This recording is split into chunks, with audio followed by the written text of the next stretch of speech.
야담상회를 찾아주신 선비님들 감사드리옵니다. 야담상회와 함께 즐거운 시간 보내시길 희망해 봅니다. 첫 번째 이야기 시작합니다. 옛날 옛적 조선의 기세를 잔뜩 받은 푸른 산으로 둘러싸인 어느 한적하고 고즈넉한 시골 마을이 있었습니다. 옹기종기 모여있는 초가집들의 부엌에서는 저마다 밥을 짓기 위해 아궁이를 떼며 뿌연 연기가 올라오고 있었지요. 반면 마을 어귀의 흙길에서는 떠들썩한 소년들의 목소리가 들려오고 있었습니다. 바로 마을의 유명한 중마고우였던 병필과 부사였어요. 이 두 소녀는 하루 종일 요란하게 마을을 헤집고 다니며 한바탕 신나게 놀고 있었습니다. 병필아, 개 섞어라. 이번에야말로 잡히면 내 녀석을 아주 혼쭐 내줄 테야. 부사가 작대기를 흔들어대며 앞서 뛰는 병필의 등 뒤를 향해 고함을 쳤습니다. 부사야. 너희 그 느려 터진 뜀박질로 내 털끝이라도 잡을 수 있을 성 싶니? 어디 한번 실컷 덤벼봐라, 이놈. 부사의 성화에 병필 또한 질세라 부사를 놀려대며 약을 올렸어요. 저 자식이, 얌마, 너 오늘 잡히면 가만 안 놔둘 줄 알거라. 다른 사람이 언뜻 들으면 다툼처럼 들릴 수도 있는 소리였으나 같은 마을에서 한날에 태어나 형제처럼 함께 자라며 지지고 볶아온 세월이 깊었던 두 사람에게는 그저 친분을 과시하는 일종의 유의와도 같았습니다. 한참을 그렇게 동네가 떠나가라 뛰어놀던 두 사람이 숨을 고르며 땀으로 흠뻑 젖은 몸을 움직였지요. 바로 근방의 개울가로 가서 멱을 감기 위함이었습니다. 부사 이 예의도 없는 녀석아. 이 병필 큰형님께서 먼저 개울가 기미부터 하시고 나서야 들어가야지. 조그만 게 버릇없이. 어허, 형님은 얼어 죽을? 이 부사 형님께서 발에 물도 안 묻혔는데 동생놈이 건방지게 먼저 맛을 보려 하는 게야. 잠시도 입을 쉬지 않고 투닥거리던 두 사람이 희죽희죽 웃으며 개울로 들어가 몸을 축이는 사이 동구 밖으로 향하는 길쭉한 길모퉁이에서 한 소녀가 빨랫감을 잔뜩 이고 다가오고 있었습니다. 바로 두 사내 아이들과 지척의 거리에 살고 있는 동갑내기 소꿉친구 소분이었습니다. 병필과 부사의 우정만큼이나 이 소분 또한 깊은 친분을 가지고 있는 중마고우였습니다. 사내 녀석들과 같은 나이였지만 머리 하나는 쑥 올라와 있던 훤칠한 기럭지에 어른스럽고 똘똘한 소분은 마치 누나처럼 천방지축의 두 소년들을 휘어잡고 있었답니다. 콧노래를 흥얼거리며 종종 걸음으로 걸어오는 소분을 발견한 병필이 자신도 모르게 입가에 미소를 띄웠지요. 사실 그녀는 바로 병필이 아주 어려서부터 쭉 연심을 품으며 짝사랑해왔던 소녀였기 때문이었습니다. 강단 넘치고 말괄량이었지만 예쁘장하고 똑 부러지는 데다 제법 총명하기까지 했던 소분을 보고 있노라면 병필은 어느새 그녀와 혼례를 올려 오순도순 행복하게 사는 장밋빛 미래를 머릿속에 그리며 해벌쭉거리기 일쑤였지요. 역시 소분이는 언제 봐도 내 색식감으로 손색이 없다니깐. 어쩜 저리도 귀여울 수가 있을까? 그렇게 병필이 만연한 웃음을 띄우며 소분을 바라보던 것도 잠시 병필은 자신이 지금 멱을 감느라 옷을 벗어둔 상태라는 것을 퍼뜩 알아차렸습니다. 어이쿠 맙소사, 이거야 원 야단났네. 병필이 제 볼을 발갛게 물들이며 황급히 벗어둔 옷을 주워 입기 위해 개울 밖으로 나서려고 하는데 멱을 감다 말고 소분을 발견한 부사가 냅다 그녀를 향해 손을 흔들며 빽 소리쳤습니다. 어? 저기 못난이 소분이 아니야? 저 바보 같은 것이 또 하인들 몰래 제가 직접 빨래를 한답시고 저리 나선 것 같은데? 오호라, 맞네, 맞아. 야, 소분이 이 지지배야. 얘까지 빨래하러 나왔느냐? 아무것도 모른 채 신이 난 발걸음으로 걸어오던 소분이 부사의 고함 소리에 고개를 들어 그쪽을 향해 눈길을 던졌습니다. 어마마, 저 자식들이. 사내 녀석 둘이 개울가에서 멱을 감는 모습을 발견하고는 그만 화들짝 놀라 얼굴을 홍당무처럼 물들이고 말았지요. 그러나 소부는 호락호락 당하고 있을 성미가 못 되었습니다. 이내 눈썹을 꿈틀거리며 앙칼찌게 쏘아붙이기에 이르렀답니다. 야! 병필이랑 부사 이 천하의 망나니 같은 놈들아! 마을 빨래터에서 왜 벽을 감고들 난리들이야! 게다가 부사, 너 좀 가리고서나 친한 척을 해주면 어디가 덧나니? 어휴 정말 저 두 놈들 때문에 내가 못 살아. 빨랑 아무 거라도 걸쳐 좀. 빨랫감이 든 소쿠리를 집어던지며 있는 힘껏 성을 내는 그녀의 모습에 병필은 혼비백산하며 당황하였고, 반면 부사는 귀여운 막내 동생의 재롱을 보는 듯 껄껄대며 웃었습니다. 그렇게 세 사람의 즐거웠던 유년 시절이 밥을 짓는 연기와 함께 무르익어 가던 시간들이었어요. 하지만 이들을 향해 불고 있던 순풍의 방향이 바뀌며 새로운 국면을 향해 접어들 줄은 그때의 세 사람은 알지 못하였지요. 강산이 변하는 시간이 지나고 어느 깊고 깊은 어두운 밤, 마을 유일의 물레방앗간에서 지푸라기가 부스럭대는 소리가 들려오고 있었습니다. 바로 소분이 몸을 움츠리는 소리였어요. 그저 왈가닥 소녀이던 소분은 어느새 어엿한 여인으로 성장했습니다. 눈매는 더욱 짙어지고 콧날과 입술도 존재감을 바짝 과시하여 제법 근사한 처자가 되어 있었습니다. 그렇게 자신도 모르는 사이 어느덧 마을에서 으뜸가는 미색으로 자리매김하여 동네 사내들의 뜨거운 눈길을 받아내기에 이르렀지요. 소분아, 오래 기다렸지? 어머 병필아. 아냐 나도 금방 왔는걸? 조그마한 소년 병필 역시 나이가 훌쩍 차 건실한 청년이 되어 소분의 이름을 부르며 그녀 옆에 다가섰습니다. 두 사람은 서로의 이름을 부르며 자연스럽게 서로를 얼싸안았습니다. 일편단심 소분을 마음에 품고 있던 병필과 왕래하는 시간이 잦아져 어느새 소분 역시도 병필을 조심스레 제 마음에 담아두게 되었지요. 소분은 매사 진지하고 사려 깊은 병필의 듬직함이 참으로 안심이 되는 기분이었습니다. 병필아, 내 얼굴을 볼 수 있으니 나야 좋지만 너 아버님 아시면 어쩌려고? 너 이렇게 밤마다 몰래 빠져나오는 거 들키기라도 하는 날에는 아마 다리몽둥이가 성치 못할걸? 너를 만나러 나오는 것이 죄라 하면 나는 그냥 어떤 벌이라도 달게 받고 말 것이야. 그리고 그러는 소분이 너야말로 아직 혼인도 올리지 않은 처자가 이리 물레방앗간에서 사내랑 그렇고 그런 만남을 가지는 것을 알게 되면 아마 너희 호랑이 같은 어머님께서 너를 곤죽으로 만들어 놓으실걸? 소분의 꾸지람에 병필이 이를 드러내며 웃었고, 그런 병필의 대답이 마음에 들었는지 소분은 복숭아처럼 빛깔 좋게 물드는 자신의 뺨을 두 손으로 가리며 살짝 미소를 지었습니다. 어느덧 두 사람은 누가 먼저랄 것도 없이 물레방앗간 안으로 들어가 사람들의 눈을 피해 알찬 사랑을 나누었지요. 그리고 그들의 사랑을 부엉이 소리가 감추어주는 시간이 짙어질 때 한창 무르익고 있는 물레방앗간을 서글픈 눈으로 바라보고 서 있는 그림자가 있었습니다. 그는 바로 부사, 병필과 중마고우이던 그 소년이었어요. 사실 부사 역시 오래전부터 소분에게 커다란 연정을 가지고 있었습니다. 티가 나지 않도록 장난꾸러기처럼 굴어왔지만 소분을 연모하는 마음만은 누구보다도 진심이었습니다. 그러나 자신을 그저 오랜 소꿉친구로 여길 뿐 결국은 자신의 단짝 친구인 병필에게 마음을 내어주더니 혼인도 올리지 않은 상태로 대담하게도 저리 정을 통하고 있는 것을 본 부사의 가슴은 마치 용암이 끓어넘치는 듯 부글부글 타들어가고 있었습니다. 갈피를 잡지 못한 서운함과 패배감이 부사를 집어삼키는 중이었어요. 이것이 무슨 천지신명의 장난이란 말인가. 하필이면 소꿉친구 여인 하나를 두고 중마고우에게 질투를 느끼며 이리 경쟁을 벌여야 하는 관계가 되다니.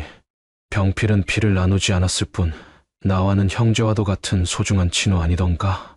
이런 마음을 집어먹는 나 자신이 너무도 부끄럽고 면목이 없구나.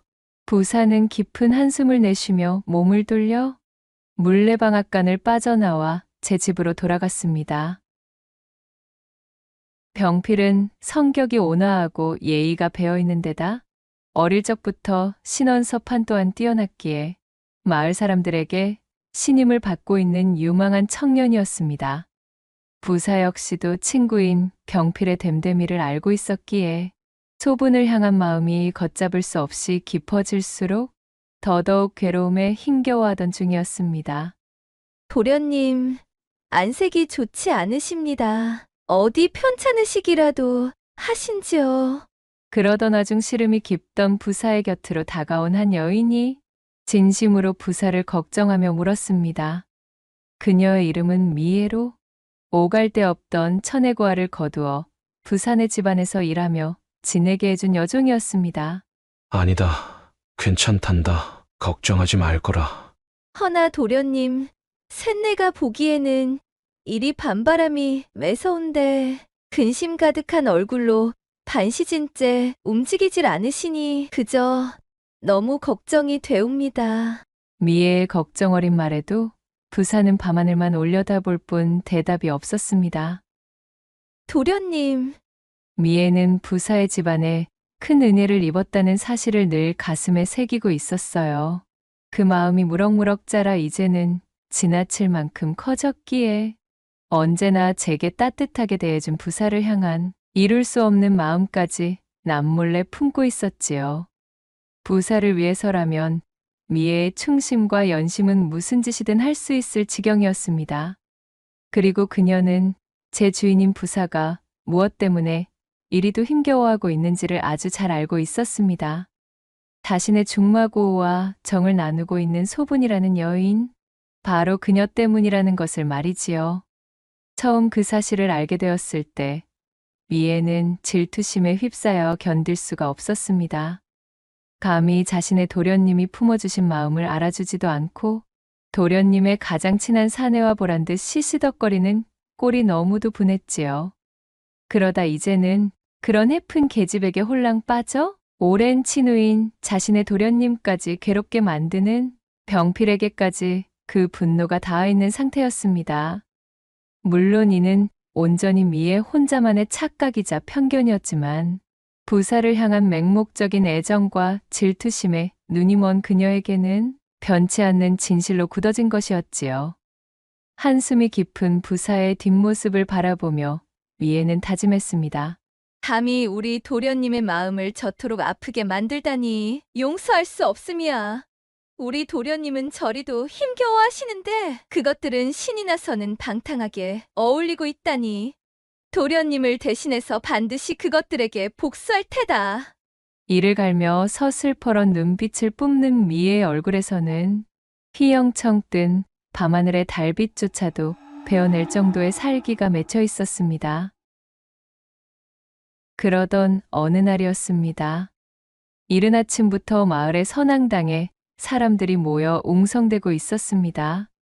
이 선앙당은 마을에서 매우 신성시 여기는 장소로 제 아무리 지체 높은 양반 가문이라도 산신과 선앙님의 노여움을 살 수 있다는 두려움 때문에 결단코 함부로 건드리지 않는 곳이었지요.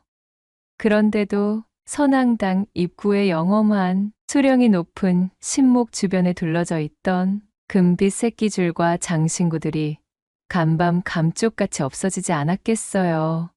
모여든 사람들의 얼굴엔 불안감이 가득했습니다. 아니 대체 어떤 놈이 이 귀한 것을 겁도 없이 함부로 건드린 것이여?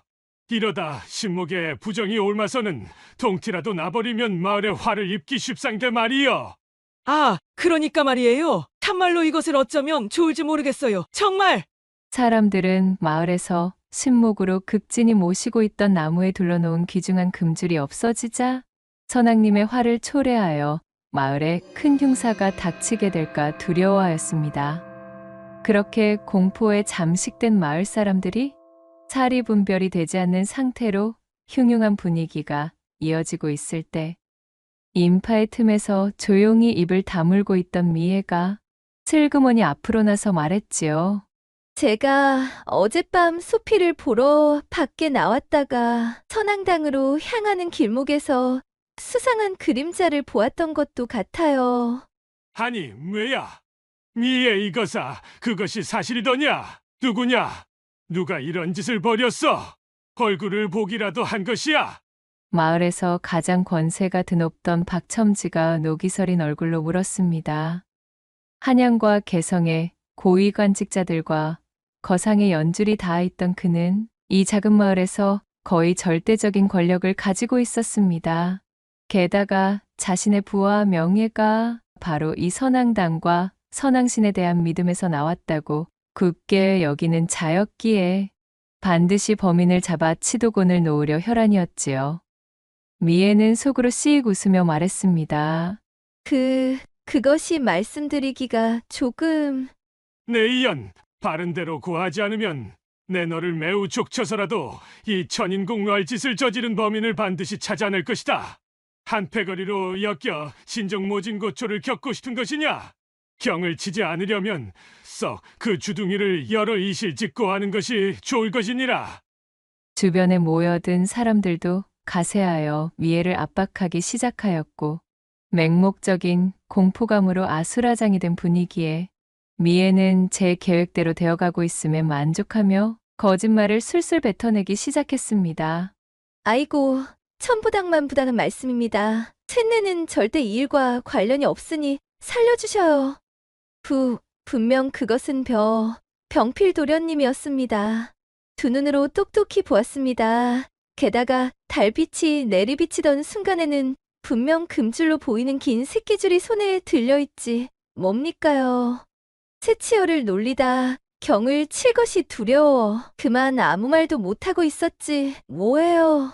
미애의 말에 사람들은 모두 놀랐습니다. 그 성실하고 평판 좋은 병필이 그런 짓을 할 위인으로는 보이지 않았기 때문이지요. 그때 마을의 한량들이 앞으로 나서 입을 놀렸습니다. 그들은 평소 병필을 고깝게 여기던 자들로 미애와는 사전에 이미 약속이 되어 있던 무리였어요. 병필 도련님은 평소에도 이 선앙당을 싫어하셨지요. 전에는 한번 이곳에 불을 지르고 싶다고 중얼거리던 혼잣말을 들었습죠. 맞습니다. 가만히 생각해보니 예전에도 이곳에서 선앙신을 욕보이는 말들을 하면서 돌담을 훼손하는 걸 본 적이 있는 것도 같습니다요. 추가로 등장한 증인들까지 가세하자 박첨지와 마을 사람들의 눈에서는 분노가 가득했습니다. 유망하고 인품이 올곧은 청년인 줄 알았더니 뒤로는 감히 이런 몹쓸 짓을 하고 다니는 놈이겼다. 여봐라, 당장 병필과 그 집안을 뒤집어야겠으니 어서 채비하거라. 사실 확인을 할 겨를도 없이 박참판과 그 수하들이 병필의 집으로 들이닥칠 기세였지요. 미애는 씩 웃으며 그곳을 빠져나와 자신이 세운 계획의 제이막을 준비하기 시작했습니다. 병필은 일사천리로 들이닥친 박참판과 일행들에 의해 즉시 사로잡혔습니다. 대체 이게 무슨 일입니까? 왜들 이러시는 거예요? 영문도 모르고 있던 병필은 자신의 결백을 주장할 겨를도 없이 분노와 공포에 사로잡힌 사람들에게 이끌려 관아의 옥사에 하옥되고 말았지요.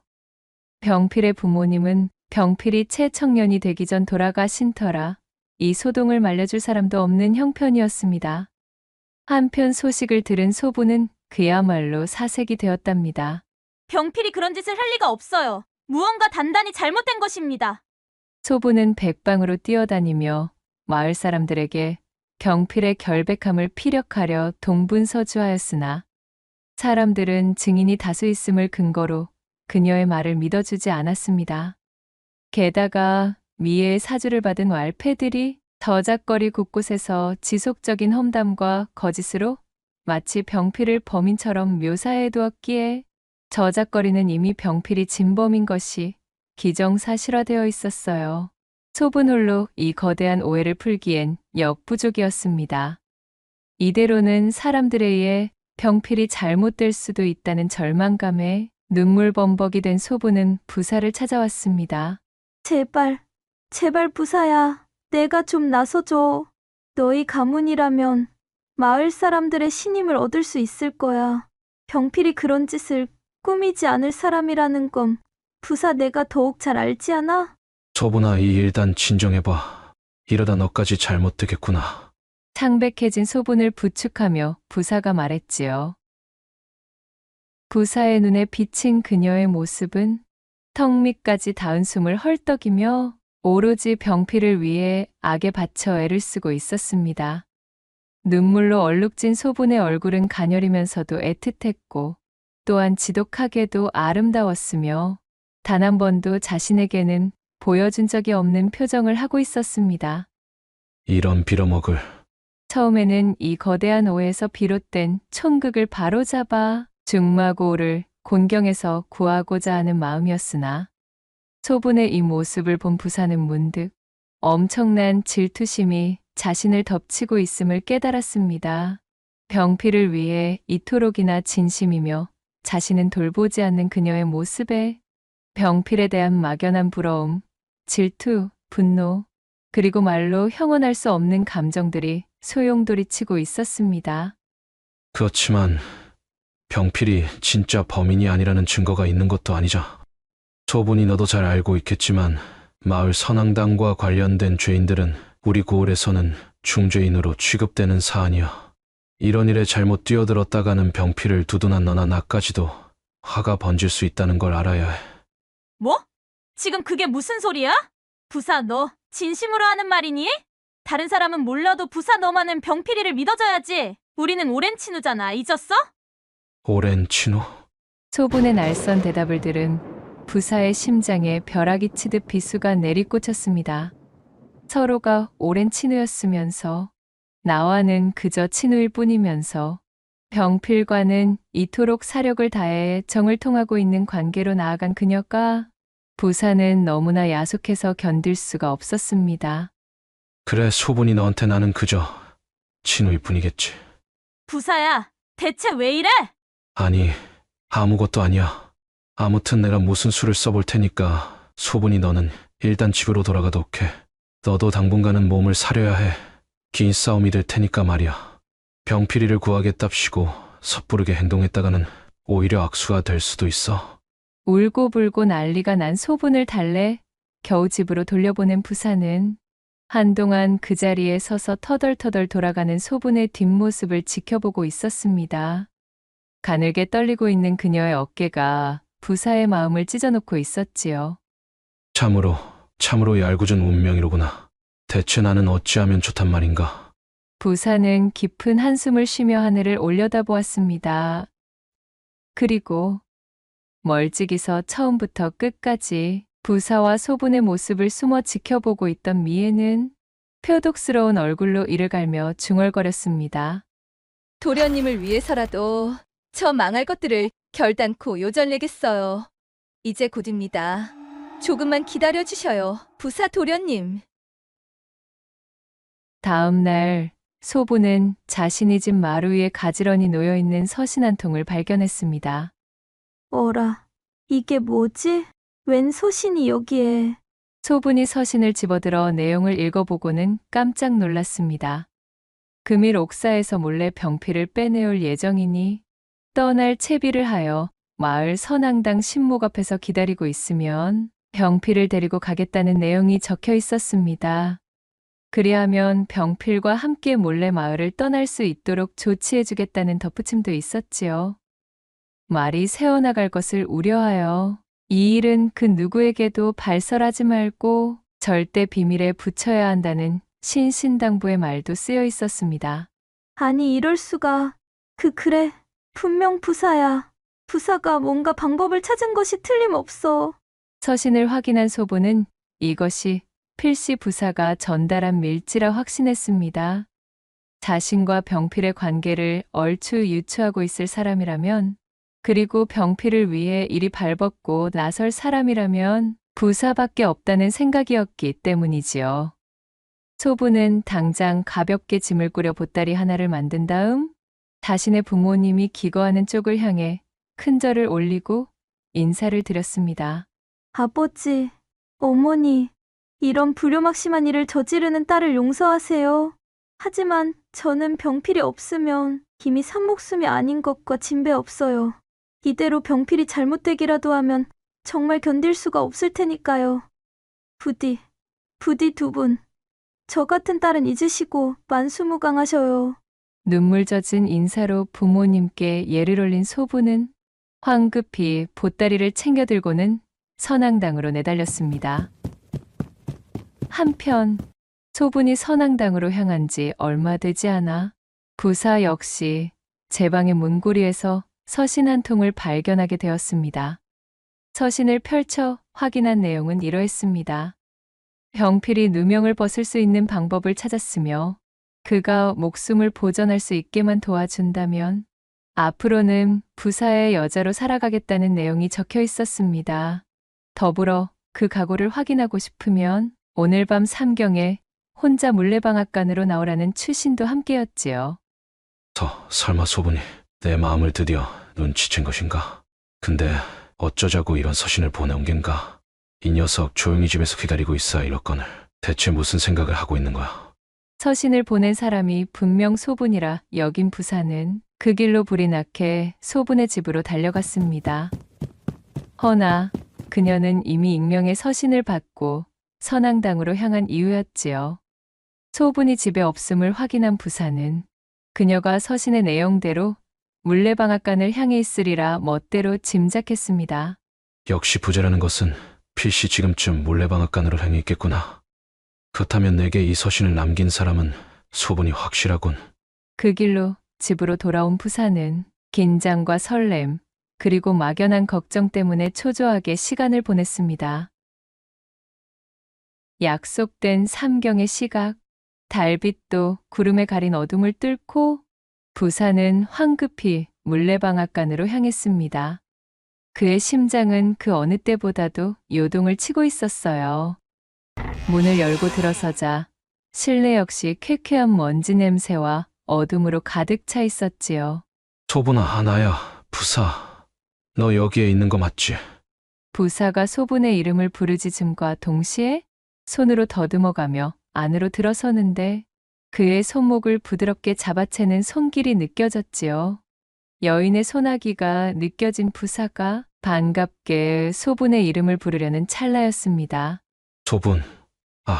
그 순간 부사의 입술을 빠르게 덮치며 여인의 그림자가 그에게 매달려왔고 품 한가득 여인의 형체를 껴안은 형국의 부사는 그대로 집더미 위로 쓰러지고 말았습니다.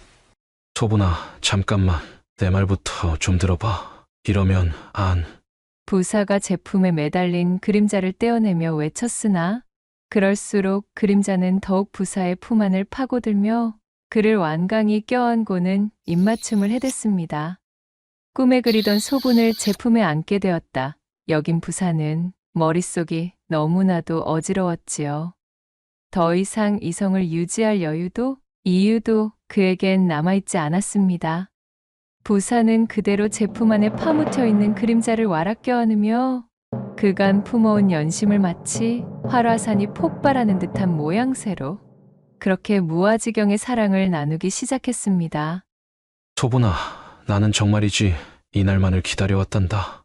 줄곧 너를 내 마음속에 품고 있었어. 부사의 기쁨 어린 목소리에 여인의 그림자는 응답이라도 하듯 밀착하여 그의 사랑을 받아들였지요. 반면 마을의 선앙당 신목 앞에서는 숨을 헐떡이며 주변을 두리번거리는 여인이 있었으니 바로 소분이었습니다.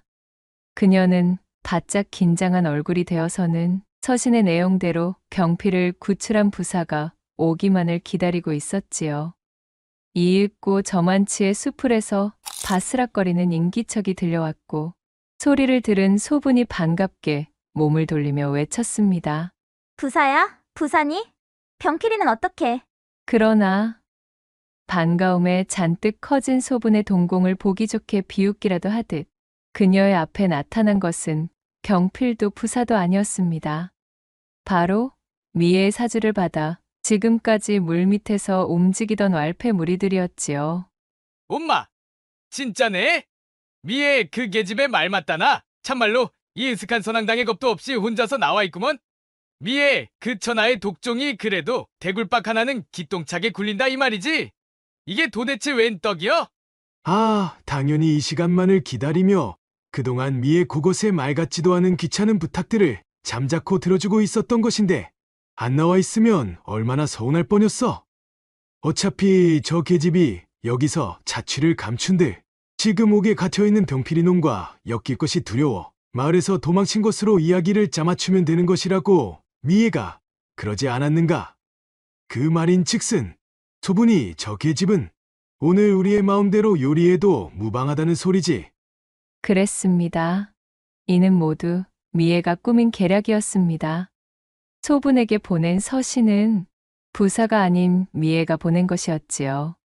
소분이라면 병필을 구하겠다는 일념 하나에 눈이 멀어 반드시 이 서신의 내용대로 혼자 움직일 것이라는 미애의 예상은 그대로 적중했어요.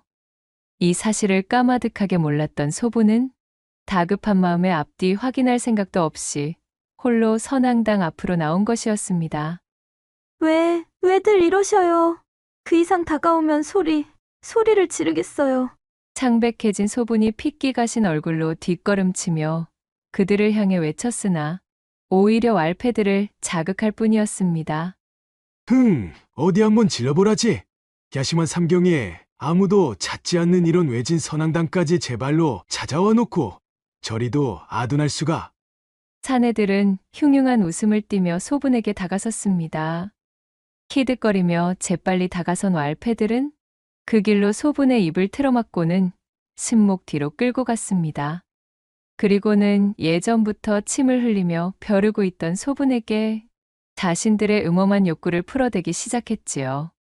삼경이 훌쩍 넘은 선앙당 깊은 숲속에서는 부엉이의 구슬픈 울음소리가 소분에 찢어지는 비명소리를 묻어버리고 있었습니다. 이게 도대체 어떻게든. 물레방앗간에서의 길고 긴 사랑이 끝이 나고 충만한 기분으로 호롱을 켰으나 자신의 품에 안겨있는 여인이 소분이 아닌 자신의 여종 미애였음을 확인한 부사의 목소리가 미친 듯이 떨려왔지요. 도련님, 셋내가 드디어 오랫동안 품어오던 염원을 오늘 밤 풀었습니다. 이젠 정말이지 죽어도 여한이 없습니다요. 반쯤 정신이 나간 사람처럼 싸늘하게 웃으며 말하는 미애의 얼굴을 본 부사는 말 그대로 섬뜩한 공포를 느꼈습니다. 자신의 여종에게 농락당했다는 분노보다도 맹목적인 목적 하나에 심취해 어리나간 듯한 얼굴로 이리도 무서운 계략을 꾸민 미애에 대한 두려움이 더 컸지요.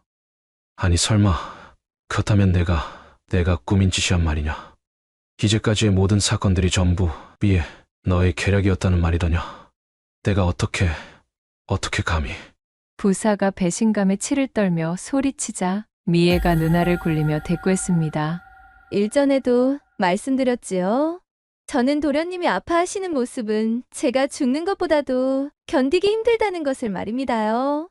도련님을 아프게 만드는 것들을 절대 용서할 수가 없지요. 물론입니다. 절대로 용서할 수는 없는 법입니다요. 자, 도련님. 이제 셋내는 몸도 마음도 모두 도련님의 것이 되었어요.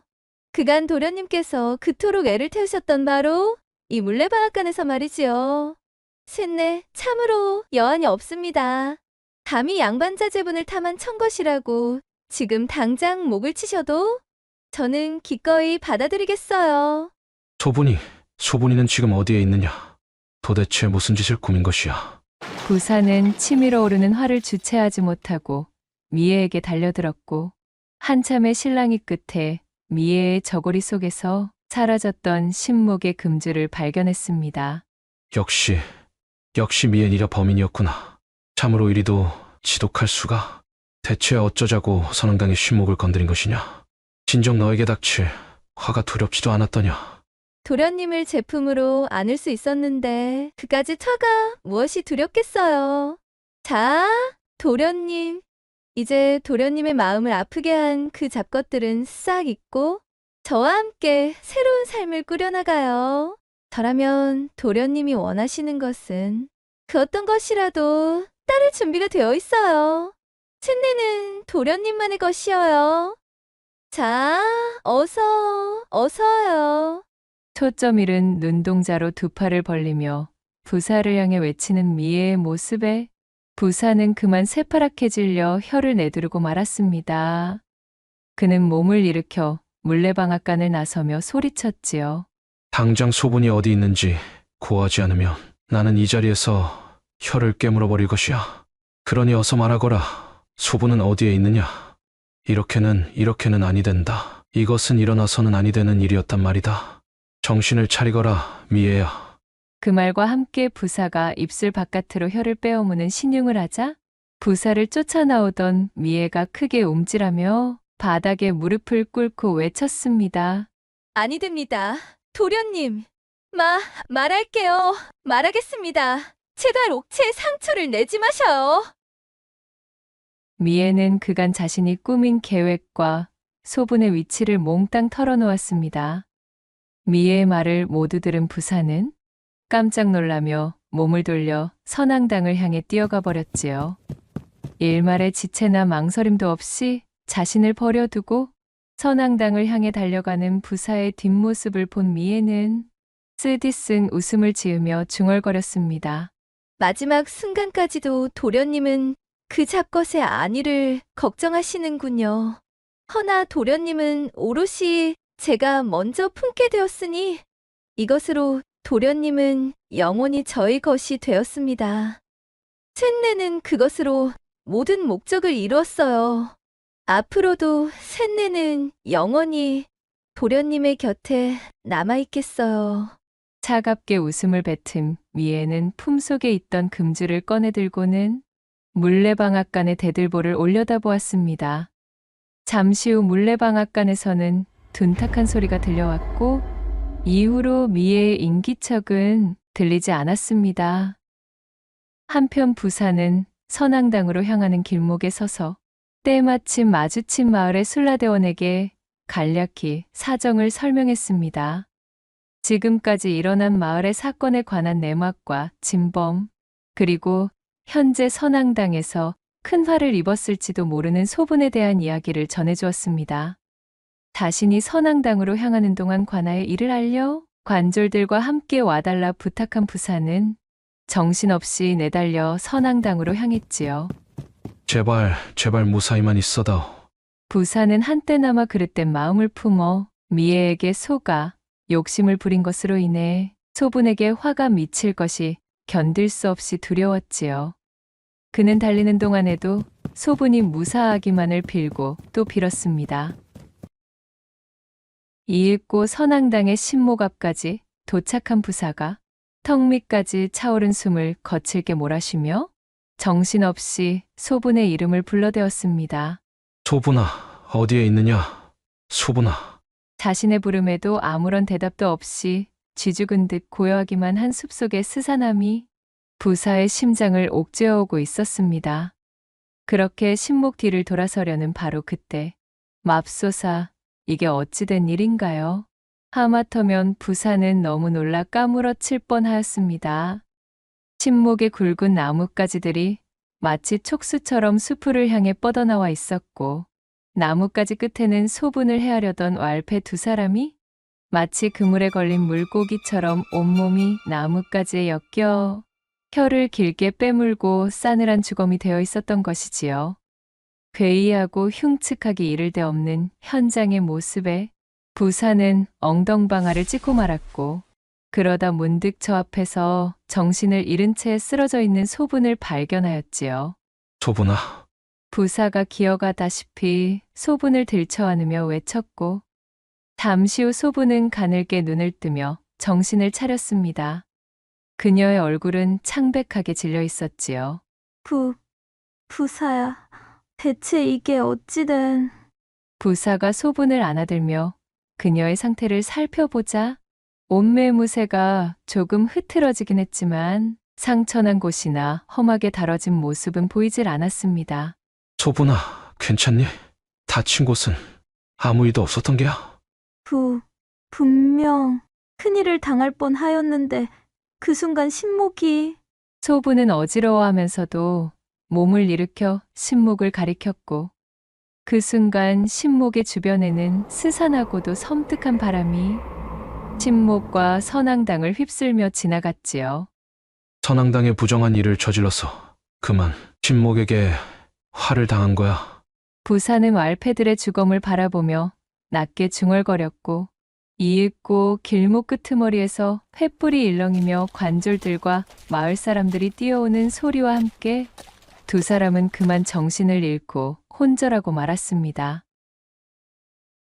모든 내막을 알게 된 박첨지와 마을 사람들은 병필을 옥사에서 꺼내주며 거듭 사죄의 말을 전했습니다. 이거 참으로 미안하네. 정황도 따져보지 않고 이리도 엄한 사람에게 누명을 씌우다니. 네, 참으로 면목이 없네 그려. 약수하네만 사죄의 의미로 앞으로 자네들의 미래에 필요한 자금과 여타 지원을 내 결단코 아끼지 않음세. 박첨지와 주민들은 진심으로 사과의 뜻을 내비쳤고 다시 만나게 된 병필과 소부는 서로를 힘껏 껴안으며 뜨거운 기쁨의 눈물을 흘렸지요. 먼 발치에서 그 모습을 씁쓸하게 바라보고 있던 부사는 더 이상 자신은 그 두 사람의 곁에 있을 자격이 없다 여기게 되었습니다. 삿된 마음으로 소분을 품으려던 사실, 그리고 중마고우의 곤경에 눈을 감으려 했던 사실, 제가 데리고 있던 여종의 모함으로 두 사람에게 큰 고초를 겪게 했다는 사실까지, 그 모든 것들이 부사를 고통스럽게 했습니다.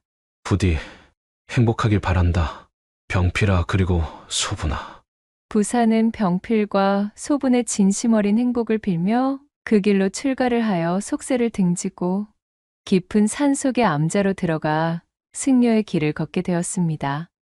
병필과 소분은 다사다난했던 마을과 사람들에게서 벗어나 박첨지가 지원해준 금전과 인맥을 이용하여 강원도의 깊은 산골 외딴 곳에 새로운 터전을 잡고는 그곳에서 조촐하게 혼례를 올리고 서로를 위하며 조용히 살아갔지요.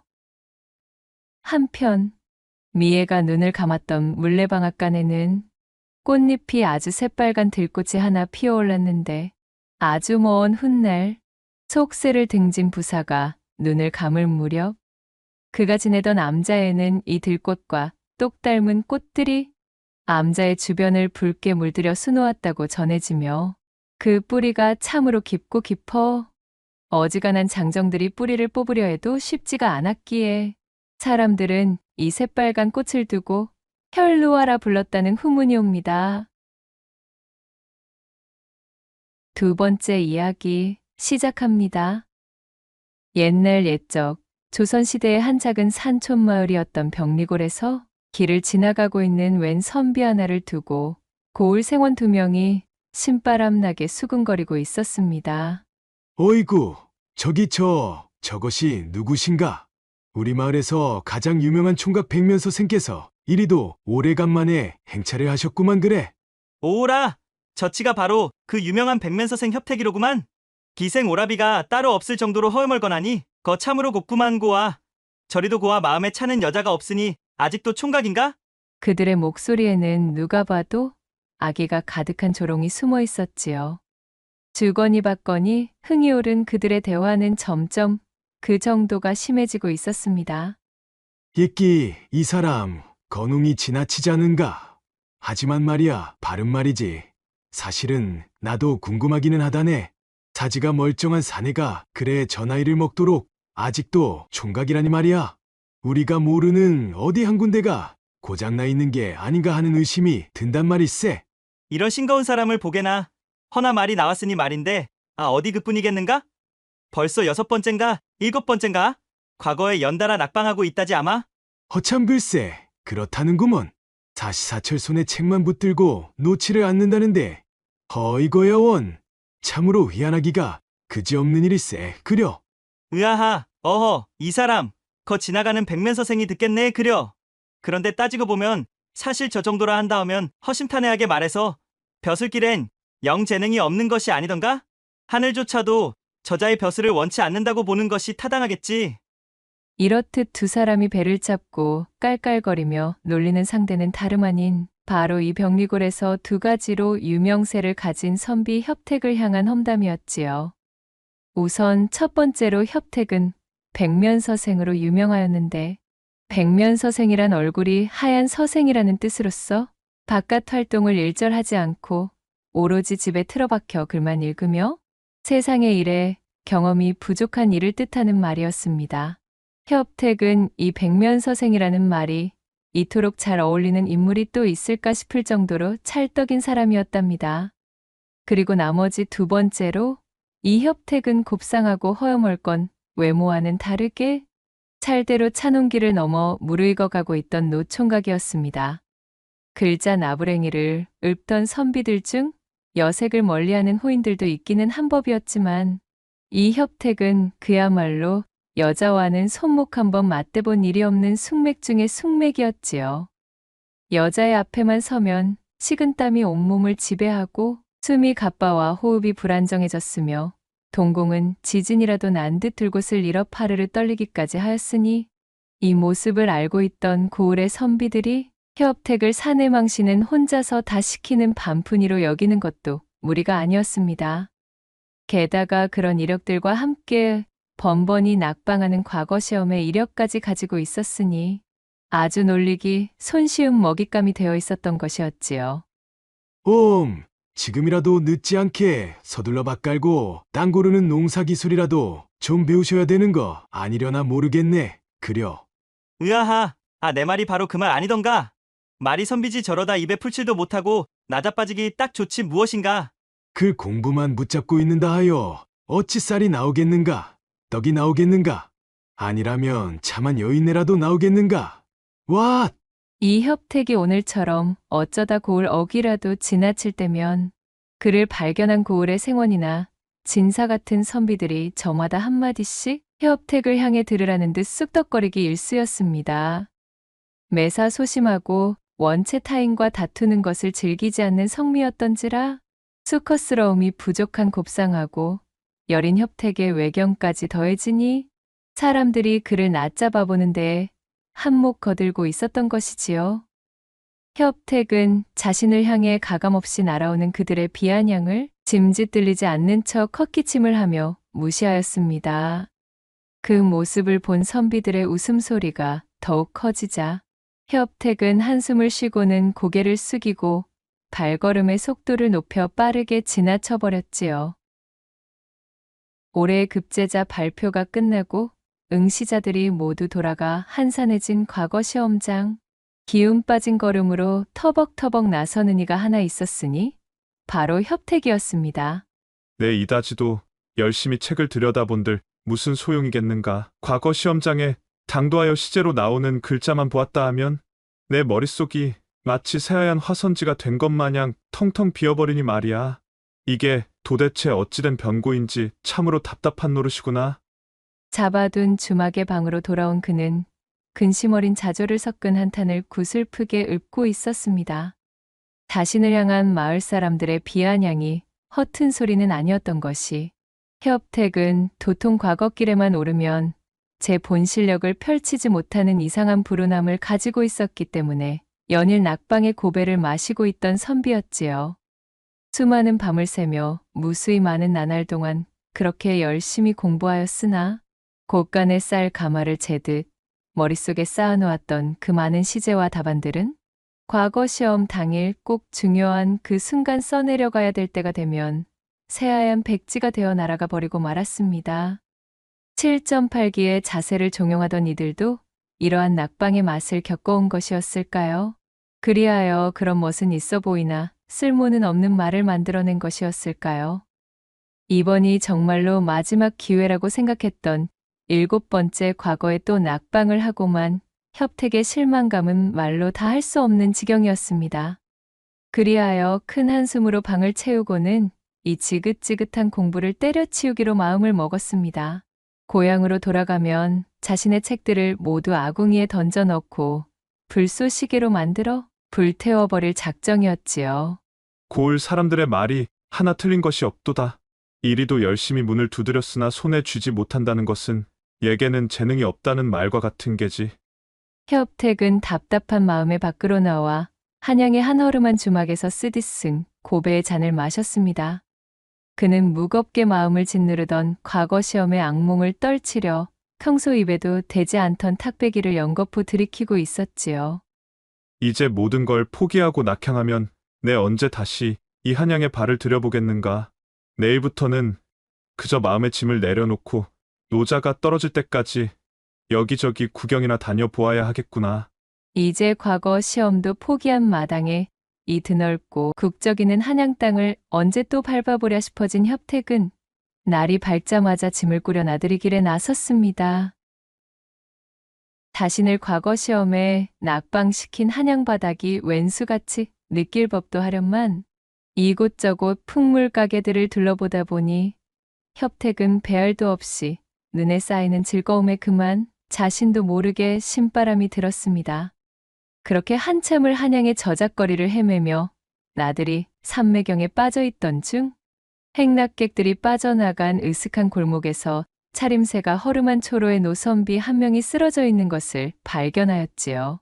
아니, 이보시오! 거기 괜찮으십니까? 정신 좀 차리십시오! 놀란 협택이 불이 나게 달려가 노선비를 일으켜 세우자 그가 기운이 쏙 빠진 목소리로 중얼거렸습니다. 먹거리가 있으면 조금만 부탁하오. 며칠을 굶었는지 기억조차 나지 않는구려. 아, 알겠소이다. 여기 저 잠시만 기다려보시오. 그 말을 들은 협택은 품 안에서 노자로 삼으려 했던 엽전 몇 입을 꺼내들어 근처의 객잔으로 들어갔습니다. 그리고는 기력을 회복할 만한 먹거리와 탁배기를 사들고 다시 노선비에게 돌아왔지요. 자, 여기 많이 있으니 천천히 들어보시오. 굶주린 지가 오래일 때 갑작스럽게 음식을 탐하면 크게 경을 칠 수가 있으니 부디 차근차근 씹어 넘기도록 하십시다. 자, 참으로 고맙소이다. 노선비는 길 한 구석에 자리를 잡고 앉아서는 협택이 내민 먹거리 보따리에서 쑥개떡을 한 점 집어들었습니다. 그것을 입에 넣고는 탁배기 호리병을 들이켜며 부지런히 배를 채우기 시작했지요. 그 모습을 보던 협택도 때마침 시장하던 참이었던지라 노선비의 먹부림을 보고는 뱃속에서 꼬르륵 우는 소리가 들려왔지요. 우렁찬 꼬르륵 소리를 들은 노선비가 고개를 들고 협택을 위아래로 훑어본 다음 말했습니다. 한양 바닥에서 저 같은 행색이 초라한 늙은이 나부레이에게 이리적선을 다 아시는 것을 보니 필시 한양 출신이 아닌 모양입니다. 그려. 어디 보자. 아, 과거 시험 때문에 한양에 당도하신 시골 선비님이시로구만. 거참으로 신통하게도 딱 맞추셨군요. 맞습니다. 본디 뜻을 펼치려 열심히 한양의 문을 두드렸으나 애석하게도 그것이 마음처럼 쉽지 않아 발길을 돌리던 참이었지요. 부산스럽게 음식을 씹어 삼키며 협택의 말을 듣고 있던 노선비가 어느새 돌아온 혈색으로 번들거리는 얼굴을 한번 쓱 훔쳤습니다. 이윽고 좀 전에 피골이 상접하던 노선비와는 달라진 눈빛으로 약간은 기이한 느낌마저 들 정도로 키득거리며 입을 열었어요. 진수가 하여 멀거너니 나쁘지는 않으나 타고난 이 기질이 담대하지 못하니 이거야 원 참. 아마도 선비님께서는 운때의 혈이 제때 돌리지 아니하여 지금까지 재미를 보지 못하신 듯합니다요. 모르긴 몰라도 선비님은 지금 여인의 품이라고는 겪어본 적 없는 노총각 일개로구먼요. 맞습니까? 느닷없는 노선비의 말에 협택의 백면서생 얼굴이 더욱 하얗게 질려버렸습니다. 아니, 그것을 어찌 아셨습니까? 제 이마에 그런 것이 써있기라도 하답니까? 참으로 놀랄 노자로군요. 하하, 이 늙은이가 꼴의 관상을 보는 재주가 좀 있어나서 오지랖이 깊었습니다. 그려, 허나 선비님, 내 말을 명심하시면 매번 낙방하는 과거 시험의 불운을 꺾을 묘수와 여인의 품을 동시에 얻어낼 팔자도 희미하게나마 보이긴 합니다마는 노선비는 말끝을 흐리며 눈을 가늘게 떴고 그의 신통한 관상의 동력에 크게 관심이 동한 협택은 그의 팔을 붙잡고서는 간곡히 읍소했습니다. 선비님, 어르신, 제발 가르쳐 주십시오. 저는 지금 제 여정을 끝내고 고향으로 돌아가면 제가 가진 서책들을 모두 불태우고 글 공부를 버릴 작정까지 한 사내입니다. 제게 드리운 어두운 운명을 고칠 수 있는 방도가 있다 하면 부디 말씀해 주십시오. 에헴, 허나 이것이 뭐랄까. 천기를 어기는 행동과도 같아 이 무엇이랄까. 물론 너무 감사한 일이긴 하지만 지금까지 선비님한테 얻어먹은 음식으로는 조금 부족한 감이 없지 않아 있다는 그러한 이야기를 꺼내야 한다거나 할까. 노선비가 능글맞은 웃음을 지으며 눈을 흘겼고 그의 속내를 알아차린 협택은 당장 일어나 그를 객잔에 데려갔습니다. 그리고는 가지고 있던 노자를 탈탈 털어 객잔에서 파는 진미들을 대접하였지요. 노선비는 눈을 빛내며 걸신이 들린 아기처럼 제 앞에 음식을 개눈 감추듯 비워냈습니다. 협택은 개성바닥에 들러 각종 구경을 하고 재물포까지 당도하여 곳곳을 관광하려 빼둔 노자를 몽땅 이 노선비의 음식값으로 탕진하였답니다. 그만큼 협택은 절박했습니다. 입 밖에 낸 적 없는 사실들을 줄줄 읊는 이 노선비와의 우연한 인연이 협택을 살려줄 동아줄이 될 수도 있다는 생각에 그는 앞뒤 잴 겨를이 없었습니다. 그러나 기세 좋게 객잔에서 나온 음식들을 모두 비워낸 노선비는 한상 잘 얻어먹었다는 듯 제 배를 퉁퉁 두드리며 거만하게 좌탁에 기대서는 협택을 향해 말하는 것이었습니다. 선비님의 본성 그대로, 지금까지 살던 그대로, 늘상 해오던 그대로 그렇게 사시면 되시겠다 이 말씀이지요. 그리하면 얼어붙어 있으나 온몸이 달아오른 처자와 좋은 일이 있겠소이다 그려. 노선비가 들려줄 천기누설급의 이야기에 잔뜩 기대를 하고 있던 협택은 그의 뜬구름 잡는 실망스러운 이야기에 어리둥절하여 물었습니다. 아니, 어르신.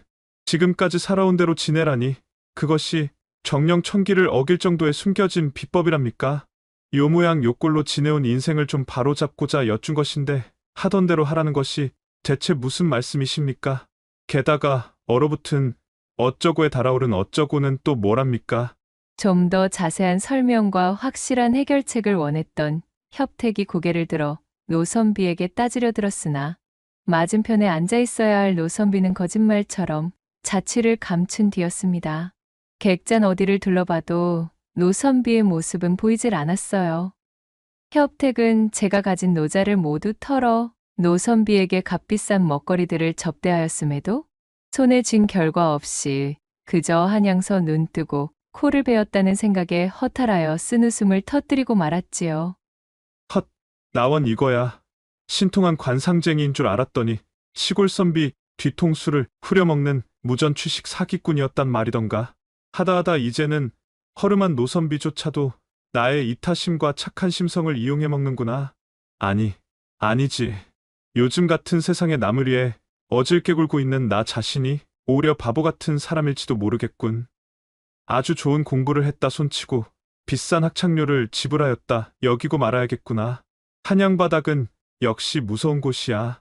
그렇게 협택은 애잔함이 묻어나오는 몸짓으로 한숨을 흘렸습니다.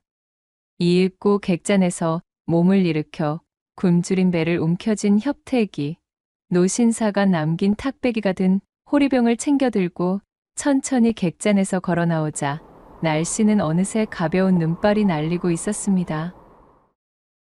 그 좋다는 단양팔경 구경을 꼬깃꼬깃 아껴두었던 노자가 노선비의 입속으로 들어간 음식값으로 모두 동인하고 더는 한양에서 체류할 여비가 없었던 협택은 할 수 없이 고향 땅을 향해 발걸음을 옮기며 옷깃을 여몄습니다.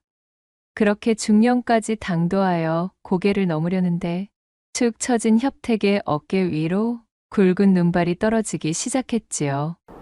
그새 더욱 거세진 눈발이 휘날리더니만 이내 묵직한 폭설로 변해버렸습니다. 이거 큰일이로구만. 날씨가 이리도 거세질 줄이야. 내딛는 발길에는 눈이 허리춤까지 푹푹 들어갔고 협택의 시야는 혼탁한 눈발 때문에 앞이 분간되지 않을 지경이었습니다. 점점 기온도 큰 폭으로 떨어지는 데다 초행이던 길마저 잃어 몸을 가누지 못하니 무서운 추위와 허기가 협택을 짓누르고 있었어요. 갈수록 태산이로구나. 처량하다는 말조차 아까울 정도로 공궁하기가 이루 말할 수가 없군. 이대로 체온을 잃었다가는 비명행사가 눈앞이겠구만. 참으로 과거에 낙방한 백면 서생의 말로 답겠구먼. 그래. 그는 주막을 나설 때 조금 얻어왔던 표주박에 담아놓은 약주를 꺼내 들고는 벌컥벌컥 들이켰습니다. 어이구, 빈속에 들어간 약주가 몸 전체에 퍼지자 협택은 걸음을 옮기기 힘들 정도로 정신이 아득해져만 갔습니다.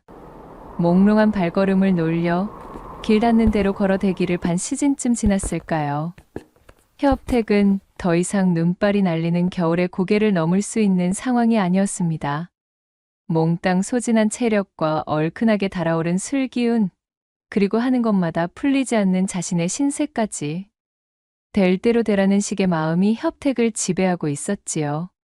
이윽고 온몸이 공중에 붕 뜨는 듯한 느낌을 받으며 아련해지는 정신줄마저 끊겨 그는 그대로 눈밭 한가운데 쓰러져 까무러치고 말았습니다. 이곳은 어디인고? 깨질 듯한 숙취와 혼미함에 얼굴을 찌푸리던 협택이 눈을 뜨고 정신을 차렸을 때 낯선 방 안에서 따뜻한 온기가 느껴졌습니다. 그가 정신을 차리며 몸을 일으키려는데 자신의 눈앞에 얼핏 비치는 새하얀 소복 차림의 한 처자를 발견했지요.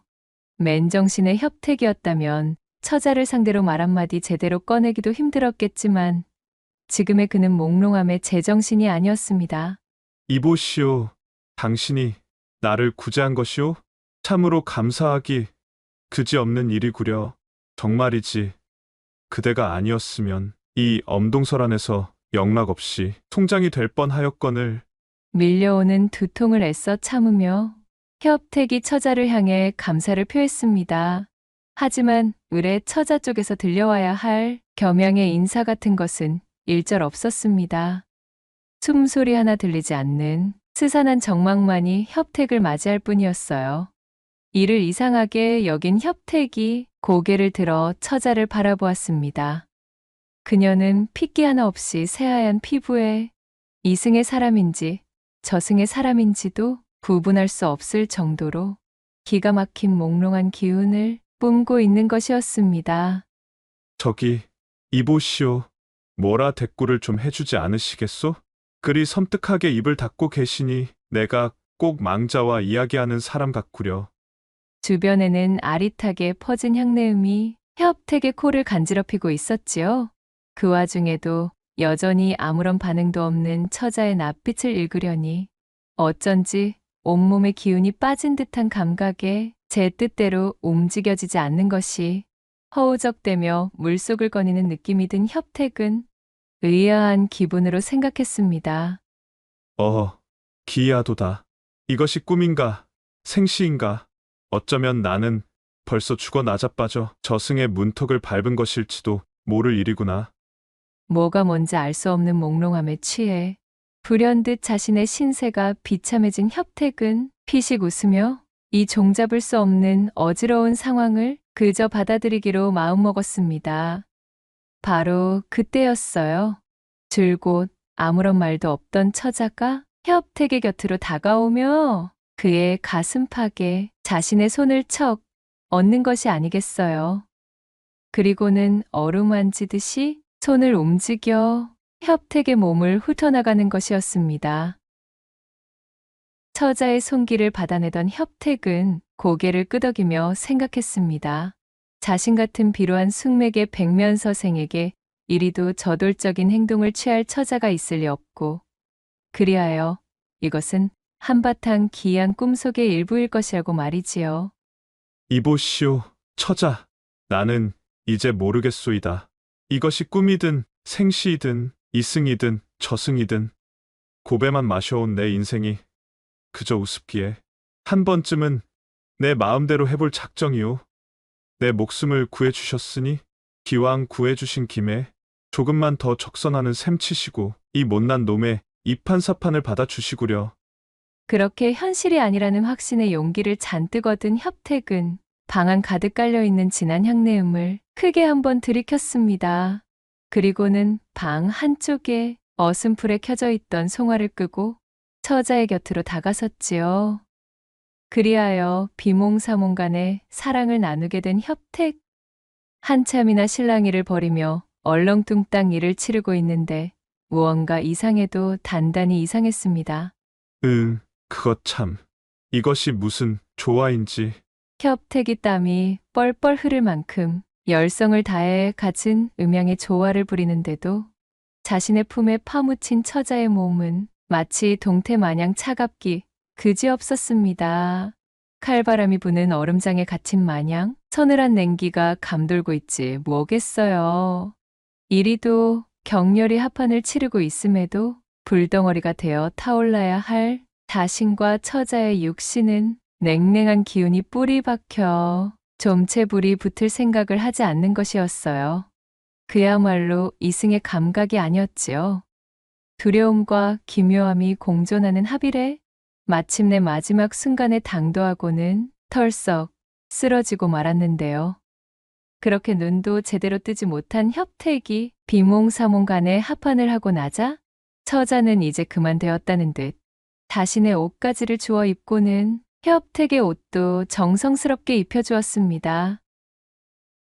비록 서늘한 냉기가 흐르는 방사였지만 다정하게 자신을 수습해주는 처자에게 끈끈한 춘심을 느낀 협택이 빙그레 웃으며 말했습니다.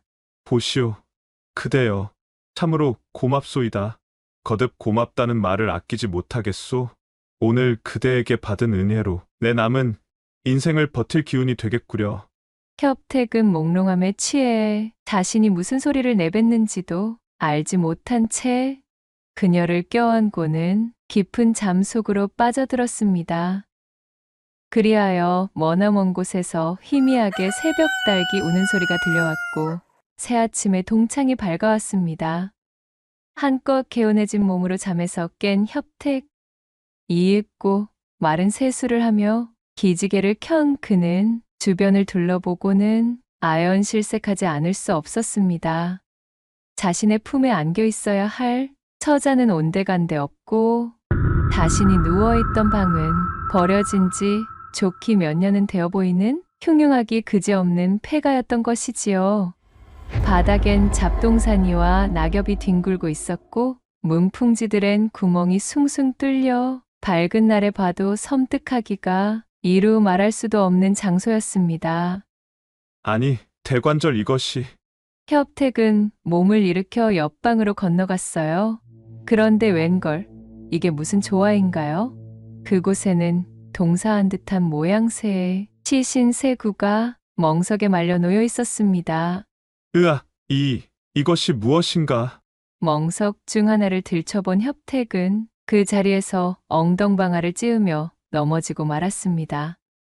멍석 아래의 시신은 분명 간밤 자신과 합판을 치룬 그 처자였던 것이지요. 나머지 두 구의 시신은 처자의 부모로 보이는 노인과 노파의 것이었습니다.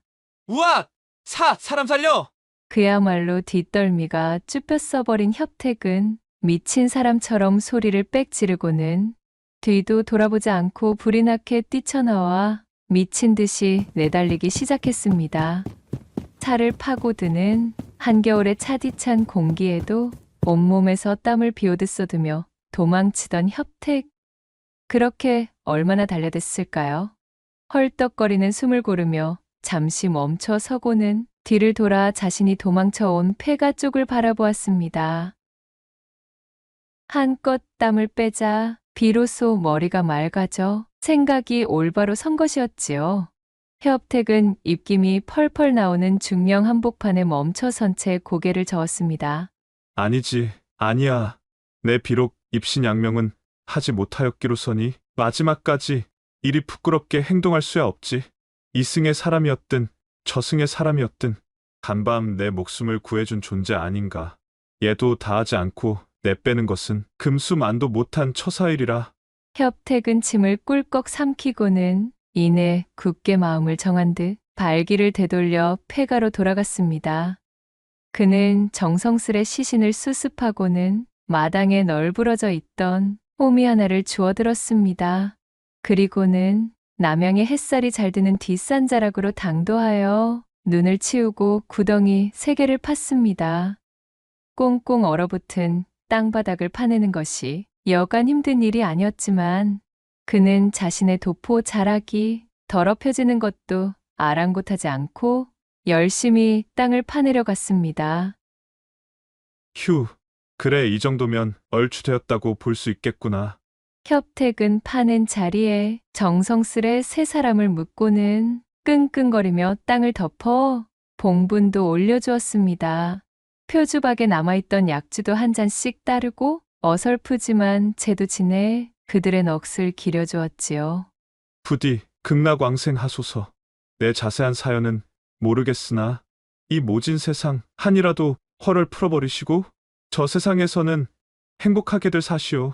그렇게 녹초가 될 정도로 모든 일을 끝마치고 돌아오니 온종일이 걸려 또다시 날이 저물어 있었습니다. 어디 보자. 이제 마지막 일만 남았구나.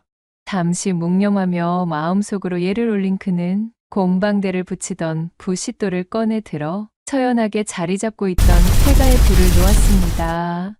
이로써 다른 나그네들이 홀릴 일은 없겠지. 이젠 모든 것이 홀가분하고 안심이로구나. 활활 타오르는 폐가의 불을 바라보는 협택의 얼굴에는 힘들고 지쳤지만 뿌듯한 개운함이 서려 있었어요.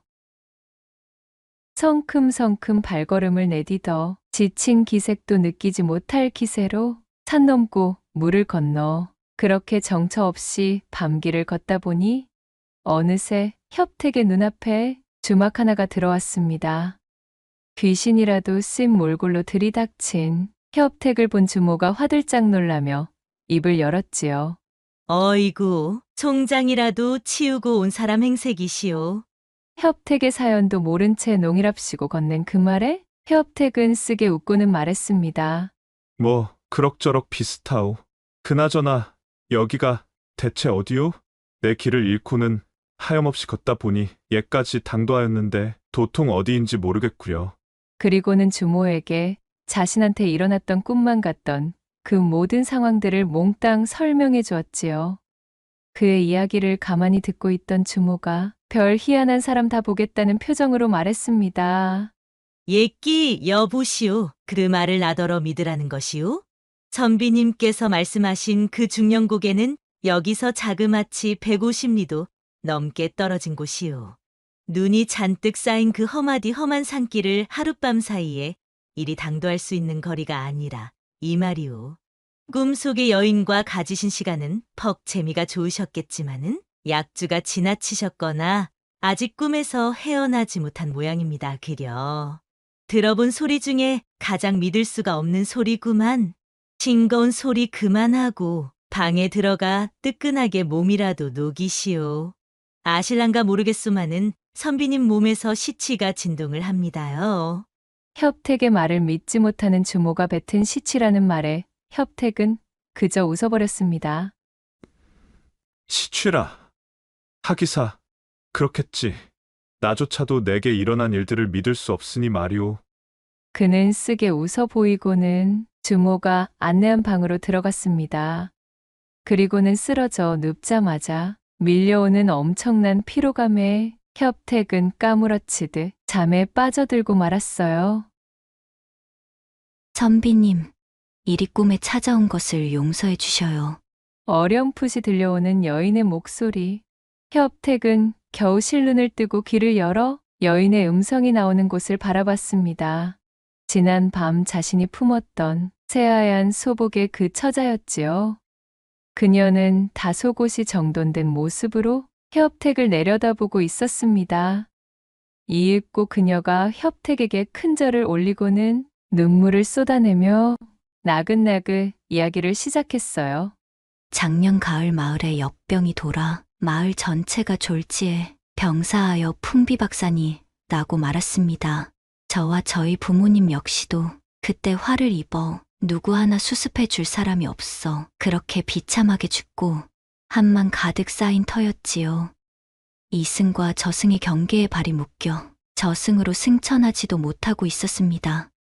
관연한 처지에 혼인도 하지 못한 채 그리 비명행사하고 말았으니 제 부모님의 시름 또한 말도 할 수 없었습니다. 그러나 간밤 선비님께서 저를 품어주신 덕분으로 소녀와 부모님은 드디어 발을 뻗고 한을 풀어 승천할 수 있게 되었답니다. 이제 이승을 떠나 원 없이 저승으로 가려 하니 가기 전 이 은혜 두고두고 잊지 않겠다는 말을 전하려 이렇듯 찾아뵈었습니다. 협택은 참으로 안타까운 그녀의 사연을 침통한 표정으로 통감해 주었습니다.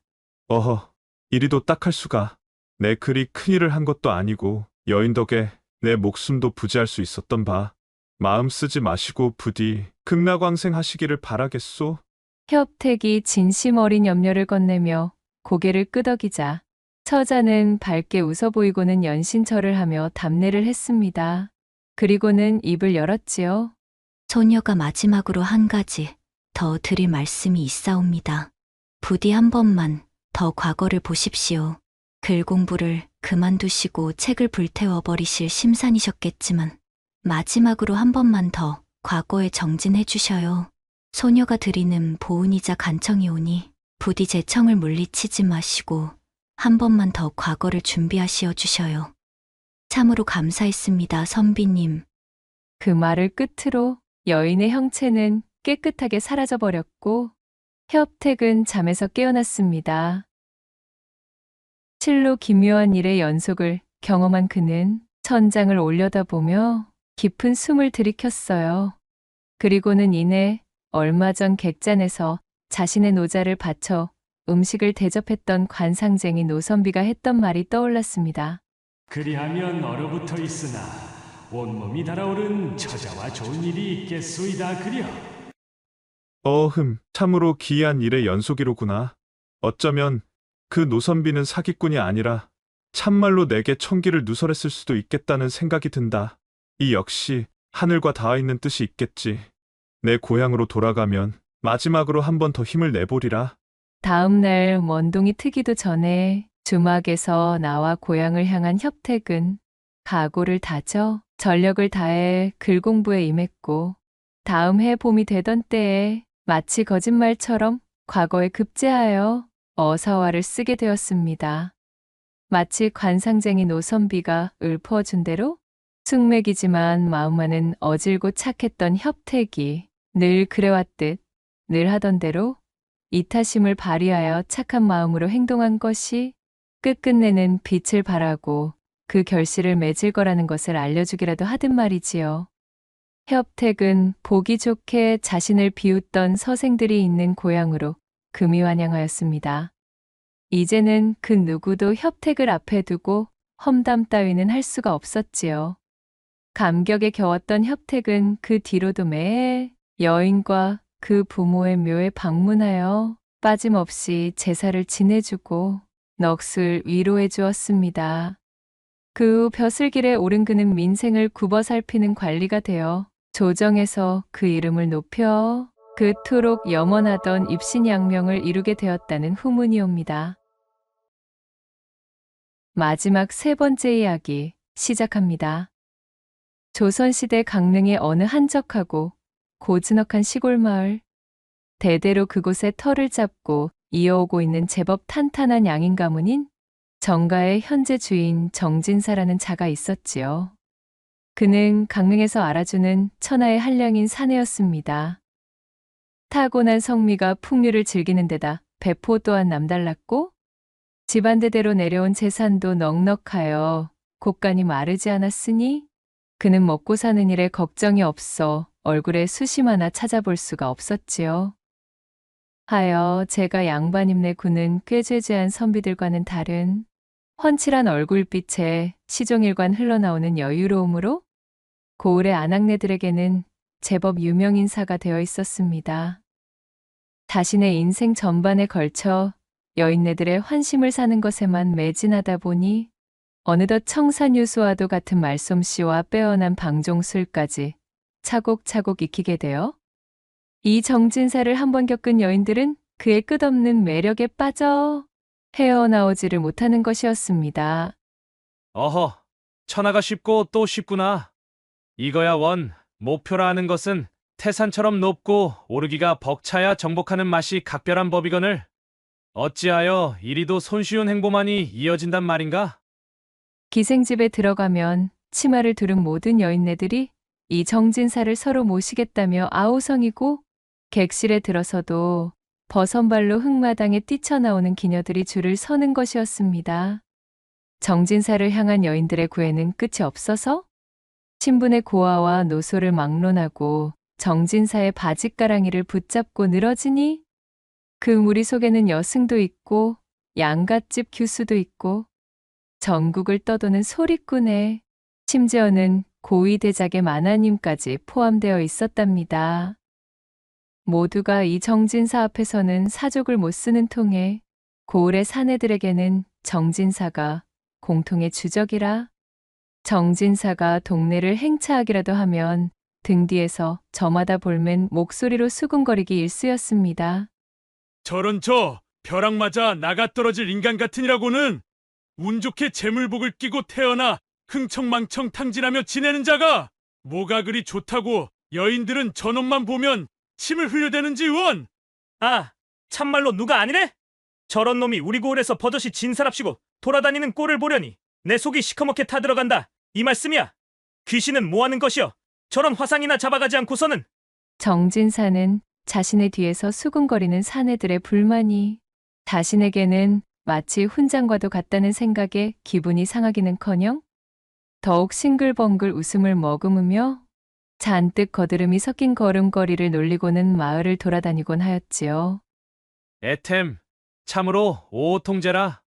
도태된 사내들의 치기 어린 시기심이 이 나의 마음을 더욱 간지럽히는구나.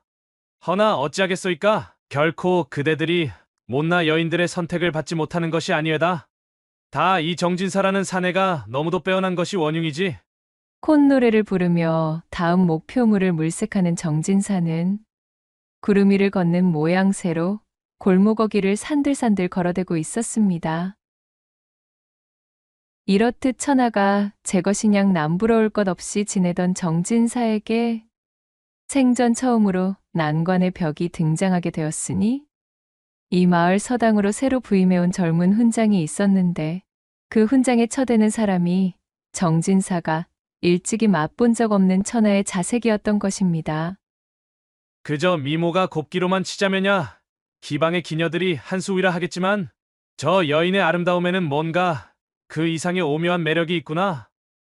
언젠가 서당 곁을 지나며 흘끔 확인한 훈장의 안에는 어딘가 얼음처럼 서늘하고 동장군이 따로 없는 냉랭한 도도함이 서려 있었으나 그 이면에는 알밤과도 같이 뽀얗고 말끔한 낯빛에 어쩌다 비치는 발그스름한 볼은 마치 매화처럼 이지적이었지요.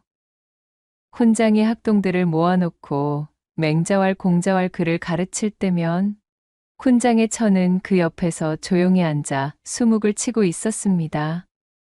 그녀의 얼굴에는 웃음기 하나 없었으나 과묵하고도 조신한 모습에서는 밭꽃처럼 화사한 기품이 느껴졌습니다. 참으로 절세의 가인이로고 이 고을에 어찌 저런 인재가 납셨단 말이던가. 이는 분명 하늘이 타성에 젖어 나태해진 내게 내린 하나의 거대한 시험이리라. 여지껏 이리도 이 내 마음을 뒤흔든 여인이 있었던가. 정진사는 그만 훈장의 부인에게 깊이 빠져 다른 여인들에게는 일절 관심을 두지 않은 채 그녀를 향한 연심과 승부욕을 활활 불태웠지요. 그 길로 정진사는 훈장처에게 홀딱 반해 훈장님과 글을 나눈다는 근사한 핑계를 구실 삼아 뻔질나게 서당을 들락거리며 수작을 걸어대기 시작했습니다. 아무런 내막도 몰랐던 젊은 훈장은 낯선 고을로 이주하여 친구 하나 없이 외롭던 차에 늘상 좋은 술과 값비싼 사내짐이 안주를 주렁주렁 싸들고 방문하는 이 정진사가 반갑기만 했기에 두 사람은 금세 친해질 수 있었습니다.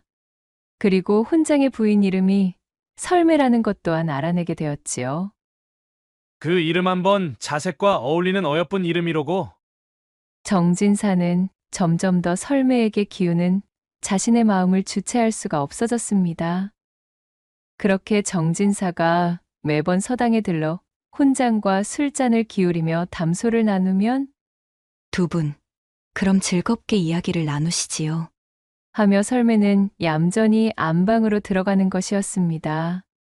몸을 돌려 들어가는 설매의 뒷모습을 흘끔대는 눈으로 훑으니 치마폭에 쌓여있는 음영이 정진사의 심장을 절구질하듯 쿵쾅거리며 때려대는 통에 정진사는 자신의 심장박동 소리가 훈장의 귀에 들리지 않았을까 하는 쓸데없는 걱정까지 해야 할 판이었습니다.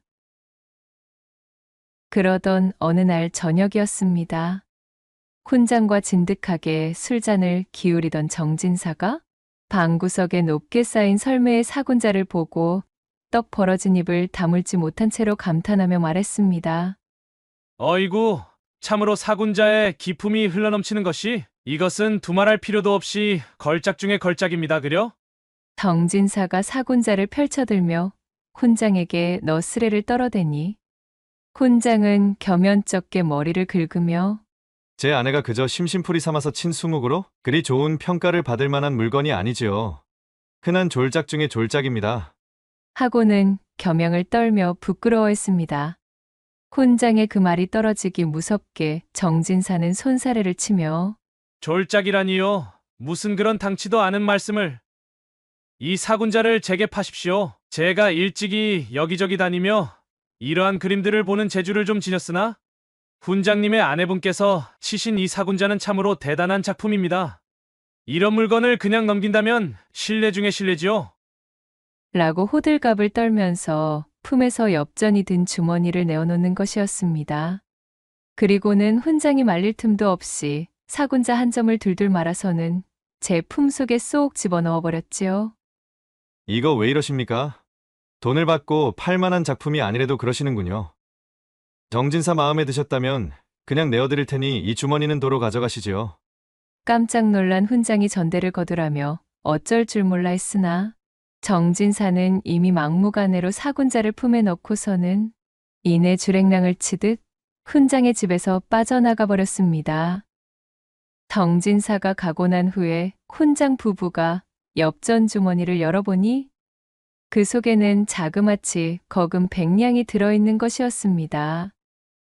그야말로 화들짝 놀란 훈장의 뒤로 설매가 조심스럽게 입을 열었지요. 서방님, 이러한 거금을 제 그림값으로 받을 수는 없습니다. 제 사군자가 그러한 물건도 아닐 뿐더러 이런 돈을 받고 그림을 팔았다는 것이 마을에 알려지기라도 하면 마을 사람들에게 이상한 소문이 돌 것이 뻔하니 이 돈은 내일 제가 정진사께 돌려드리도록 하겠습니다. 하고는 엽전 주머니를 챙겨두는 것이었어요. 물론 이는 정진사의 계략으로 평소 설매의 행실을 눈여겨본 정진사가 반드시 자신에게 돈을 돌려주기 위해 걸음할 것이라는 사실을 미리 염두에 두고 부린 수작질이었습니다. 이튿날이 밝아오고 훈장의 학동들을 가르칠 동안 설매가 돈주머니를 돌려주기 위해 정진사를 찾아왔습니다. 훈장이 없는 곳에서 설매와 만날 구실을 만들려던 정진사가 제 의도대로 홀로 찾아온 설매를 맞이하며 속으로 쾌재를 불렀습니다. 제 그림을 높게 평해주신 것은 감사하오나 이러한 거금은 절대 받을 수가 없사옵니다. 돌려드리러 왔으니 부디 거두어 가셔요.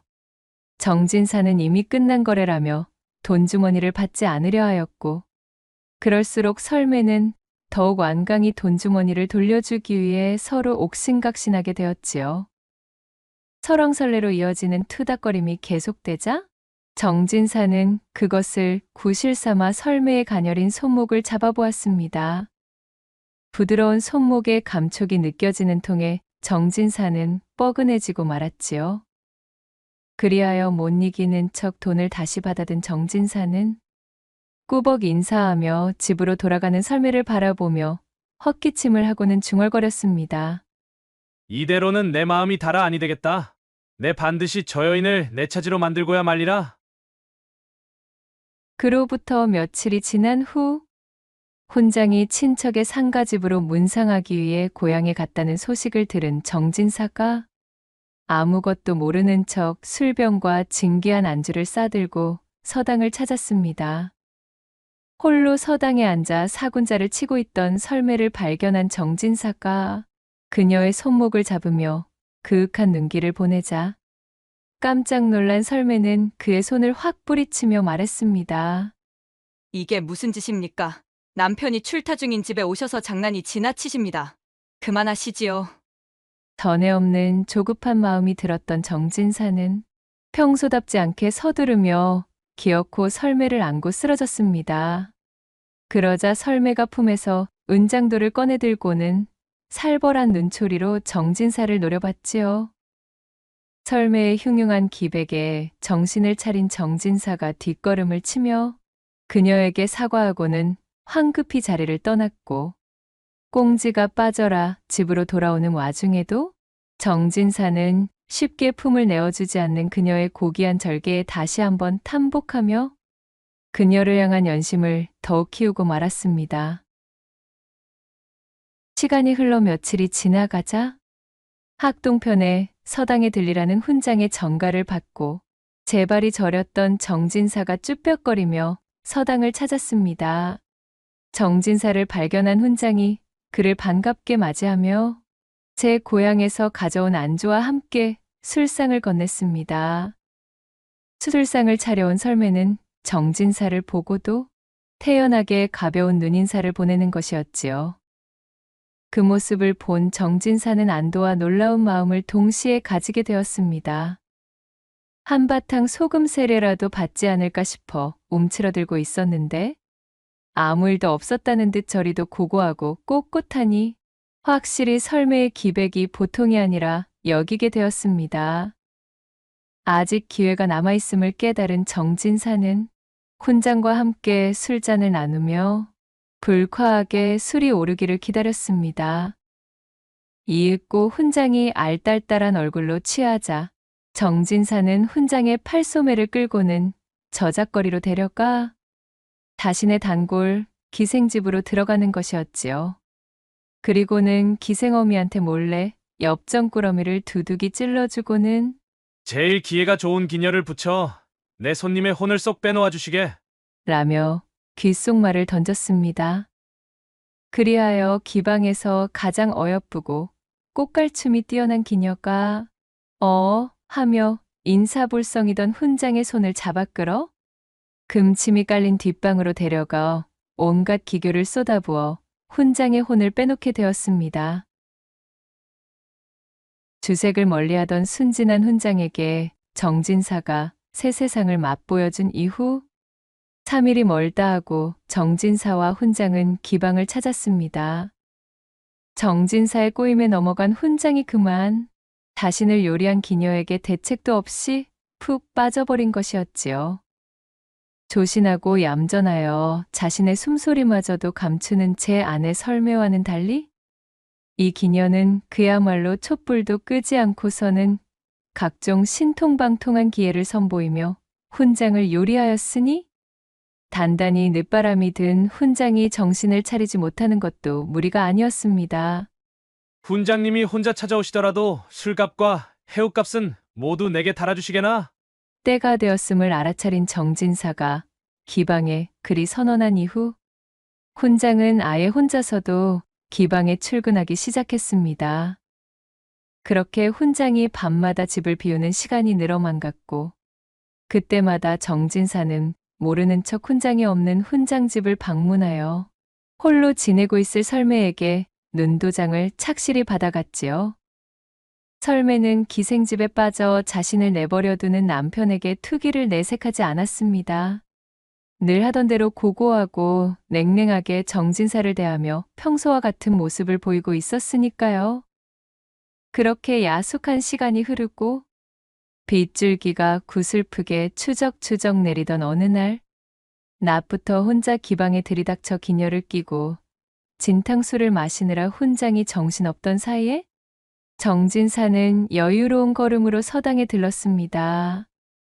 경계의 눈빛으로 정진사를 본체만 채하던 설매의 얼굴이 전과는 달리 복숭아빛으로 잔뜩 물들어 있었고 정진사는 그것이 자신의 남편에게 단단히 화가 나 투기가 극단으로 치달았을 때 나오는 설매의 얼굴이라는 것을 이미 알고 있었지요. 어찌 이리도 고귀한 아내를 홀로 버려두고 훈장님은 어디서 무얼 하시는 겐지원?